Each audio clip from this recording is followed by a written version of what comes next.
நம்ம மன்னர் பரஞ்சோதியை தத்தெடுத்துக்கிட்டாருன்னும் பரஞ்சோதிக்கு தான் அடுத்ததாக ராஜ்யத்தை கொடுக்க போகிறாரு, அவர் தான் மன்னராக்க போகிறாருன்னும் மக்கள் பேசிக்கிறாங்கன்னு சொன்னோன்னே சிவகாமிக்கு சந்தோஷமாயிடுது.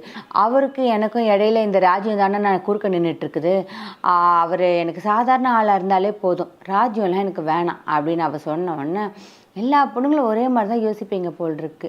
கமலி இது மாதிரி தான் சொல்கிறா, உனக்கு நான் எனக்கு நீன்னு வாழ்ந்துடலாம், எதுக்கு இந்த ராஜாங்க உதயத்தில் இருக்க, அப்பப்போ என்னை விட்டுட்டு நீ பாட்டுக்கு போயிடுற, வேலையை விட்டுட்டு வா, நம்ம ஏதாவது கிராமத்துக்கு போய் வாழலாங்கிறா அப்படின்னு சொன்னோன்னே நீங்கள் அப்படி பண்ண போகிறீங்களான்னு சிவகாமி கேட்குறா. அப்படி பண்ணணும்னு எனக்கும் ஆசைதாம்மா, ஆனால் சின்ன கண்ணை இதுக்கு ஒத்துக்கணுமே அப்படின்னு இவன் சொன்ன உடனே இவளுக்கு ஒன்றுமே புரியல. சின்ன கண்ணனா யாருண்ணா அப்படின்னு கேட்குறா.